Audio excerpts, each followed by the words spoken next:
Hey, it's prime. We're 3 balls in, then we 3 balls out. We all up on your screens like it's prime time's route. Mighty gets a score, and and PJ start to scout. Your rhymes really trash. What do you think he's damn fouls? TBI the show, so buckle down, sit back. And Jay we trust, cause he's the leader of the pack. It's prime, Jewball. All right, this is TBI 3 balls in. We are dramatic. We are the podcast that has controversy. It is Halloween version of TBI. PJ's is acting like a ghost right now, but controversy sits in Jewball. Logan, take it away. Well, as I'm sure everyone knows, a little less than a week ago, I got myself in trouble. I said something I shouldn't have, and this is obviously not the first time that I've done it. Back in high school, I had a teacher tell me, he said, Logan, the only time you open your mouth is to switch feet, and unfortunately, that struck again. As I'm sure many of you know, I said something last week that I shouldn't have. Beast and I have now since reconciled. You know, we chatted before the game. We're good, but I do feel that because my comment was made publicly, the apology should also be publicly. So, Beast, I got 2 things to say. Number 1 is I'm sorry. I said something I shouldn't have. It doesn't matter what was said. I said something I shouldn't have. It was disrespectful. It was not my intention, but intentions don't really matter. What really matters is the result. And again, I feel bad about it. So number 1 is I'm sorry. And number 2 is thank you. Thank you for being big enough to hear me out, to chat through it. There are some people in this world who really like to hold on to hate. Luckily that you're not.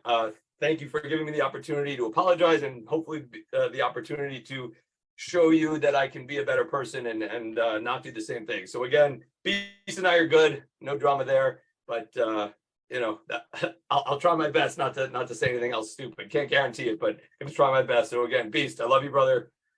Let's move on to some football. All right, Davo, what's going on? Any controversy in your life? No. Everything is good. Everything is kosher here. Let's just get into game 2 because nothing really great happened in game 1, and we're not going to talk about it. So, Logan, how was game 2? Game 2 was exciting. I mean, exciting for one team. I can't remember the last time I got to play with Mighty and Prime on the same team, so that was nice. It was fun. Look, I think the score was 6-3. I think at one point it was 5-1. You know, the game was not as close as we'd like to see. I don't necessarily think it was the randomizer's fault. I thought the teams were actually pretty well laid out. White Goodman is just a guy who doesn't really know our players, right? So there's going to be some growing pains there. One thing that I would say, a critique, not necessarily on the way he played, but the huddles took a long time. It was slightly disruptive to the game. I hope that, you know, over time, the more he plays with us, the better he knows the guys, the easier it will be for him to call plays and command a huddle. But putting his play aside, because I think the stats will speak to that, I think one thing to work on is just a little bit more familiarity, and that comes with time. But the drives and the huddles felt like they took a long time. I don't know if that's something we can address, but it was longer than your average huddles. I'll say that much. But I enjoyed the game, of course. Can we also shout you out? Pick 6 in the game. Way to represent. Prime did too, by the way. Our team had 2 pick sixes. So I don't know if that tells you much about the quarterback play, but yeah, we had our defense played well. We had fun. At a certain point, it felt like Dax had not been on the field for like 45 minutes. Well, can you talk more to that? I think we're still, you know, I think the judgment is still out on Dax and Jewball. His reputation is great in the Tuesday Night League. Talk to us about being in his huddle and playing for him. I thought he commanded the huddle well. You know, it's while he didn't do the same play over and over again, there was a similar play called, but I can't fault him for that because it was working, right? Like every time he called it, we kind of gained like 20, 25 yards. So like if it ain't broke, don't fix it. That's almost on the defense. They need to figure things out. But I thought he threw a good ball. You know, I think he spread the ball around well, right? Mighty got his passes. I got some passes. Whiskey, Prime got some passes. Cook got a nice pass. So the tight end was I think he got everyone involved. It is a little weird to see the ball come out from a lefty and also blocking to the left side is a little bit of confusion on my part, but that's just me. But overall, he threw a good ball. I would say he barely played for an hour though, because our drives were pretty quick and the defense was on the field for a while. But you know me, I love defense, so that's fine. Devo, I know you don't want to get into the game 1, but I think it's time we do. Let's talk about game 1 a little bit. Recap it for us. How did your own play? How does Zin play? Because I mean that's something important for us to know. Is Zinn a possible potential quarterback number 5 for us? So yes and no on the Zen question. I don't think it is in his best. I know I'm on the fence. No, but I don't. He can play quarterback. If he had time and repetitions, he'd probably be better at it. Better in the huddles. But the guy is a freak receiver, and I don't think it's in Jewball's best interest to take a guy like that away. He makes these insane catches on the offense and on the defense. When he's playing defense, he may not be the best flag grabber. He may not be the best, one-on-one coverage guy, but he plays defensive back like a receiver. And if it's a one-on-one ball, he's coming down with it. And he's making these insane catches. Listen, Yaron played a great game. He threw 5 touchdowns. He was picking on people, picking his spots, picking his targets, and he was killing the defense. But Yaron does Yaron things, and on the last drive of the game to win it, he threw a pick to Scoot. I mean, listen, the guy. You have to admit that pick was more of Scoot making a Scoot than it was Yaron making a Yaron, right? Oh, 100%. It was a phenomenal play. Right. Like he went full wide receiver and he just laid out and he made a phenomenal catch. And I'm pretty sure it was over Jack also, or under Jack, because Jack was on behind him. But it was phenomenal play. And this guy is just a freak. And he's like, to me, he's like if you combine Prey and Mighty, meaning he's a little bit bigger and he's a great receiver like Prey. Not that Mighty's not, but he's shifty like Mighty, like a mother trucker. This guy's juking this way, that way, shifting his hips, and he was untouchable. The guy was running all over the field. He had 2 rushing touchdowns, basically untouched through the whole defense. He's a player. He's definitely a first-round player. Davo, only you can go from should Zinn play quarterback to Yaron lost the game for his team. Only you could make that transition. And only you could start forest fires. But Yaron didn't lose. He only tied. So I'm not saying that it was Yaron's fault. It was a hell of a play. But Yaron played a great game. To be honest, I think he threw 5 touchdowns. He threw 2 bad balls the whole game. One went for a touchdown and one went for a pick. Look, Yaron played a great game, and it sounds like Zinn played a great half game. No, Zinn played a great game. Both sides. Look, he threw 3 touchdowns. He ran in 2. A little controversy. I know, but he only played half the game. No, he played the whole game. Oh, did he? Oh, well. Did he? Oh, he played the whole game? You mean like from 8:01 until 9:30? He played the entire game? No, it was a delayed game. The game was a little bit delayed. Oh, delayed. Delayed, huh? Listen. Yeah. He had a red eye to catch, right? Is that it? He came in on a red eye. Listen, I'm just gonna say this. He had a run on the field. I don't think he had a scooter with him. He probably had to take it by foot. There's a reason he's not called foot, he's called scoot. If he had a scooter, he would have been on time. Just saying. All right, boys, let's transition now into what's bothering PJs. Yes, guys, it's been a while. I have not introduced this yet this season, but it's about time. There's a lot bothering me. It's pent up, and I got to let it out. What the hell is going on with the rules of Jewball? Because one week it's one thing, another week it's another thing. All I hear about with about 10 different people yesterday was a call was made and then the sideline reversed the call. What the hell? One week we say, no, sideline can't make a call. Next week we say, yeah, sideline can make a call. By the way, we're not even sure if the sideline made the right call. What is going on here? Listen, full transparency. The sideline gets to make a call, great. But don't say one time it's not okay and the next time it is okay. It's not fair. It's not cool. And by the way, people get screwed over. That's it. Let's get consistent, guys. Come on. This is not hard. PJ's is angry tonight. I love it. I love the fire. Team benched representing right here. But what Guys. should it be? But like, what is the so? I totally agree. It either needs to be they can always make a call or they can never make a call. No, But what is should the right be- answer? I'm going to disagree with you, Logan. What it should be is they can confirm a call when it's controversial, like meaning one side says it's a sack, the other side says it's not a sack, but they can say no, he got the flag first, like to confirm the call when you have a Confirm disagreement. what call? Meaning when you have a disagreement with both sides, they can confirm. They can't make the call, but they can confirm, like, yes, we saw the same thing that team saw. That's the way it should be. But they should never be the ones coming in and overriding a call. They shouldn't be like, everyone says it's a catch and silence said, no, it's not a catch. It should never be that way. It should just be to like help confirm a call when there's a disagreement. So like they're like the phone a friend. That's, again, my opinion there. That's my opinion. It shouldn't be that they can make calls because let's just be honest. There are people on the sidelines who I'm not trusting with calls. Listen, there are people on the field that are definitely like quote unquote homers. Yeah, That'll right, always say their own teams. that's what I was gonna say. There's people on the field that I don't even trust to make calls. You know who you are. That's why for me, unless there's let's say nobody saw whether it was a catch or not. Let's go to the play. Let's talk about the play. Nobody saw it was a catch or not. The guy who caught the ball is not even sure he caught the ball. And then you need someone who is there close by. Fine. That's like, you need a confirmation. But if the guy gets up and says, I caught the ball, you know what?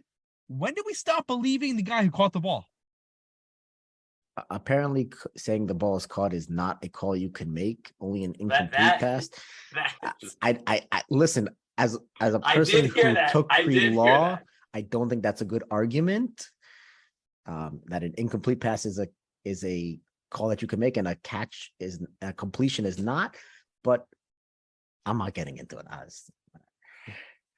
I'm going to stay on the fence and out of this a little bit. But anyways, we need more consistency. And that's it. I think it's more fair. I do agree.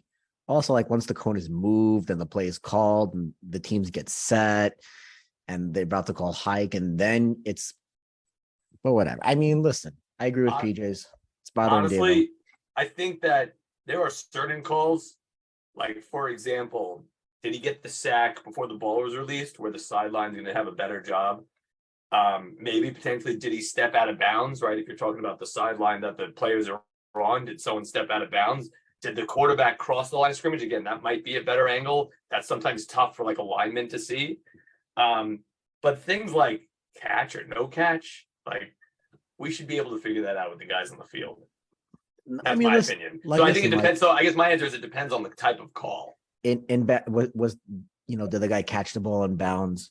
The I think we know that answer almost always. Like the D-back can see it. Like everyone can see it. Like if the D-back's not looking and they're right there. Same on the D-back. I mean, listen, maybe he's going for the ball. Maybe he's pushing the guy. Listen, listen, that's why this is so hard. That's why we just have to be consistent. If we want the sideline involved, then we want the sideline involved. Listen, Prey is there on the sideline. I would trust Prey more than most people. If Prey's making a call, fine. But if you have someone who, again, I'm not saying people are, again, I'm not saying the person who made the call is wrong. I am to be a big fan of the person. I just think that someone like Prey who's been at the game the entire time and been around, that's something different. Someone who just comes at the end of the game to make a call, it's too difficult. It's just too hard. It ruins the flow of the game and potentially could cost the team a game. So we got to avoid that. Listen, if we're all about better football and we're all about better Jewball football, then we got to get more consistent as well. So that's fair. But I wanted to get into one topic, and that is something that I hope will spur some good conversation. And that is, have we sold out? Have we sold out? And if you're wondering, what do I mean by have we sold out? Meaning, are we at its core still Jewball? I'm going to bring this up, and I don't want to offend anybody. I don't want to hurt anybody, but I know there are some vets and some people who do not feel like Jewball's the same. And they've said it to me privately. Now, I'm the same way as anybody else. When people are saying things privately and they don't say it publicly, you take it with a grain of salt. You wonder if they're just saying it because PJ is the guy who's trolling on the chat. So, maybe that's the guy reach out to and mention things to. But I will say that at least a handful of people have reached out and said it's just not the same. So, are they wrong? Have we sold out a little bit? Or are we progressing? And unfortunately, when you make progress, you kind of leave people behind. So what do you mean by sold out? Like, are we giving up on some values? And if so, which values do you think that we're giving up on? There's like a lot of different things that you could take for it. Are you saying just from like a fun aspect and it's becoming a more of a competitive football aspect? Well, I'll give you two examples. Just look at the chat yesterday. Logan brought this up before about a player not showing up on time. We used to kill people. Even first time, last time, doesn't make a difference. We've taken games away from people for showing up late. But you have a shiny new toy and you don't want to alienate the new toy. Or how about you make a joke about someone who's new to the chat? And we used to never have a problem making jokes about people new to the chat. And now we get very defensive over these things. The question is, have we sold out of our values of where we just let it rip? We just let it go. We are who we are. Or does progress mean with progress there comes where some people are going to like it and some people are not? So, honestly, I think that there's certain things that need to be constant. So, and there's certain things that if we don't have them, it's not the end of the world, and maybe we're better or worse, whatever it is. So, for example, killing someone for being late is a must. It is a must. There are guys who literally have 90 minutes to play, and look, it happens to all of us, but it can't happen. Do you know what I mean? It's really unfortunate, and I'm sure it was a mistake, but everyone needs to know that they're gonna get called out, and they're maybe you don't get both next time. Maybe you do get locked out of a game. You know what I mean? There's some kind of punishment, quote unquote, and we're not looking to chastise anyone, but there should be some sort of repercussion for coming late. But the other some other things, another example you brought up, the making fun of people in the chat, not specifically making fun, but newcomers and kind of watching. I don't know. I mean, obviously I've got a little sensitivity to this, but I think that it's not the end of the world if we're a little bit lighter on some people in the beginning of the chat, just to kind of, make sure they are comfortable in the water, if you will. So that's an example of something if we look, you guys used to be on email, right?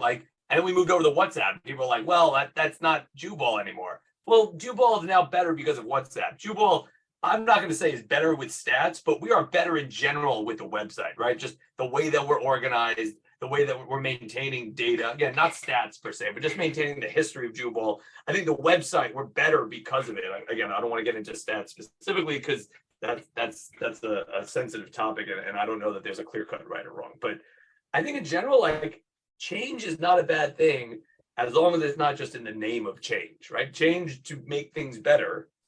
2 games, for example, right? For everyone was, there was one game that so far we're evolving correctly. But with evolution comes some, a little bit of some pitfalls or a little bit of growing pains. But I think for the most part, as a whole, I think we're doing great. But I agree with you, PJs, that we should not be changing rules based off of someone's ability. Okay, so what you have to do in this particular circumstance is you have to understand that it's not necessarily a shiny new toy, but it is a quarterback. And in Jewball, always quarterbacks have been given more leniency because they're needed. And now it happens to be, we have a lot of quarterbacks that are coming in, but this particular Sunday, we did not. And we needed a quarterback. Now, I know in the past there's been rules that if you show up late, someone can and will take your spot. And that works for a regular player. It does not work for a quarterback. So in this particular instance, I do disagree because of the fact that it is a quarterback and they do happen to get more leniency. But in general, I was a few minutes late. I think Jewball's always a few minutes late. We never actually start on time. We never actually end on time. There's always that little bit of grace period. But yes, in the past, I know definitely we have kicked people out, kicked people off the email list. They've been banned. If they say they're showing up and they never showed up to the game, unless they had a very, very, very valid excuse. But even still, you can always send an email. There's always time for that. So back in the day, if you said you signed up and you didn't show up, that's it. You were done. We definitely have been more lenient in the recent times because of lack of players, or we needed guys, we needed this, we needed that. Jewball is evolving, so we have to understand this. Like Logan said, there are growing pains, but we do have to, in our core, we still have to remain Jewball. And I think there is a little bit tweaking that we can do to maybe get back to the roots, in my opinion. Like? It's a good question. I think the overall sense of camaraderie has grown tremendously than in the past, but I still think that there is in the past, I know that, let's say, touchdown leader was something that was very coveted. Now it's yeah, okay, I got it, I didn't get it. And in the past, it used to be battles and used to like really fight for it. I think there's that wanting that was a little bit more in the past, and now it's kind of just like it's a joke, because everything in Jewball hasn't become a joke, but a lot of things are jokingly. Like, we make fun of stats, but stats were kept as a way of motivation, for these, touchdown leaders, sack leaders. People look at stats like, oh, I need my stats to. It's I wanted to be the best, and the best was, listen, if I'm catching touchdowns, I'm catching touchdowns. If I'm getting sacks, I'm getting sacks. I wanted to beat Jordan. I wanted to be the touchdown leader. I wanted to beat Mighty. I wanted to be the touchdown. It was so competitive that it would make you play not only offense harder, but defense harder. It's like, I'm going to take this guy and I'm going to make sure he doesn't score a touchdown on me, or vice versa.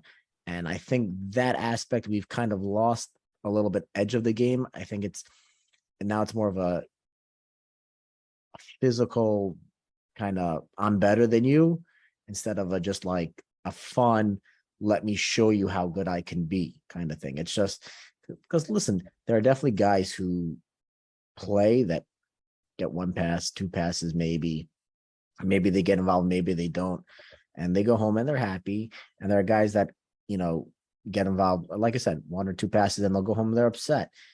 Back in the day, I don't think it was like that. I think everyone would just play the game and just enjoyed playing it with this edge that I'm out here giving it my all to play.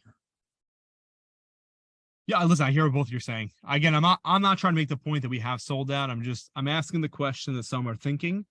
And my hope is that, yeah, I agree with both of you. Yeah, progress and evolution, it's definitely growing pains. But the future has to be bright. And I think that's the point. All right, gentlemen, we have a new guest this week and a new segment. So welcome to TBI and the very new segment of TBI, which is called Who Needs a Hug? Big E, welcome to TBI. Welcome to your new segment. Who needs a hug this week? Good evening, gentlemen. I'm in the library. We're voting for the library board elections here in Great Neck. The line is ridiculous, but I need a hug right now. I know this is great content. This is the best content I've given you. But this week, who needs Big E's hug of the week? It's got to be Davo. Davo, you had the call back. You took off your flags. You're ready to walk off the field. And I think the only way to express how much I love you and how much Jewball loves you is to get Big E's hug of the week. So, buddy, you got E's hug of the week. Look at that. I feel honored.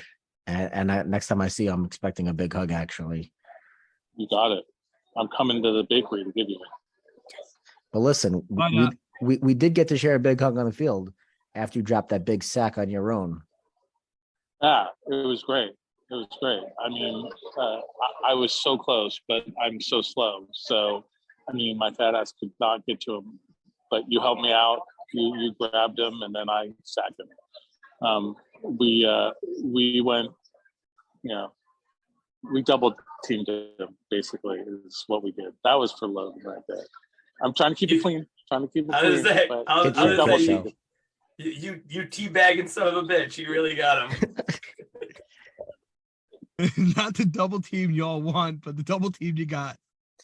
Listen, what happens in Mexico? It's called a Mexican double team. Basically. Yeah, Cotton. Usually you have to pay double for that. It's apropos that we bring it up. Listen, we built the wall, and Yaron could not get through it. Definitely not. I mean, my favorite part of the whole game was I threw the lineman into Yaron 3 times yesterday, which was, very fun. And hell didn't know what the hell I was doing. All righty. We appreciate it. Again, thank you for the big hug. And You're welcome. We'll see you next time. Absolutely. Thanks, guys. Love you, Bam. Big E, thanks for coming on TBI once again, and thank you for bringing this new segment in. My pleasure. Have a good one. You too, Big E. Man, I have a big announcement to make. You ready, Davo? I don't even know. Everyone can play leagues. No, 10 people. 10 people now can come to the league games. 10 people. Guess what? You can bring people from outside of Jewball to leagues. I got it. Anyone you want. No, the big announcement is I plan on making my debut this season, this Sunday. You can't talk Jewball if you don't play Jewball. So that's the number one rule of Jewball. You can't talk Jewball unless you play Jewball. My wife sort of agreed today. We're still making sure. I did convince her that she'd let me play July 4th, so that should give her some indication that I survived the game. But I think the Twins will be 6 weeks on Sunday, so which is crazy. Time flies, but it's if Steve-O could play after having his kid, it's about time I get out there and play. I got to get in there. I'm nervous. You got to get some cobwebs off. I went running one night last week. I'm planning on running. I was going to go running tonight, but unfortunately the weather's not holding up. So I'm going to go running tomorrow morning and got to get myself in good shape. And then we can start critiquing the PJs. That's it. Once you're on the field, you got to play at 100%, 110%, and you got to bring it. That is it. That's all I got. And hopefully we have good things to talk about after Sunday. I love it. I'm looking forward to it. I won't be there Sunday, but I'm thrilled to get you back on the field. And glad to see that you're finally feeling healthy. Obviously, glad to hear that the girls are doing well enough that you can kind of take some time away. But I'm sure I'm not the only person who's excited to have you back. Oh, of course. Oh, gosh. Oh, gosh. Oh, yes. Best part of the episode. Now we're back. We're back to normal. PJ's is playing football and Davo's not talking. We're back to football. Turn your mic on. You're a professional. No, PJ, it's great to see you back, guys. Don't forget to sign up in the link above for this game. Zada, please post. Great to have you back. We'll hopefully maybe we'll even get a pass. Maybe someone won't call it back. Oh, I hope. I'll tell you like this: if that happens to me, I'm not walking off the field. That's all I'm saying. Well, PJ, right, don't say that. Don't say that. Because last time you said you're not walking off the field. All right, boys, what are we? Oh, wait, hold on. I had more to say. Okay. I just want to give a shout out. No free shout outs. Prime came back this week and he had a great game. Stay tuned for the power rankings, guys. Don't forget, we are 3 balls out. We're 3 balls in, and we are typically 3 balls out. Peace out, everybody. Thank you so much. Happy Halloween, guys. Day. Yeah, happy costume day, everybody, and enjoy yourselves. Stay safe, and until Sunday, peace out, everyone. balls in, then we 3 balls out. We all up on your screens like it's prime time's route. Mighty gets a score, and PJ start to scout. And he is killed. Why are you recording this?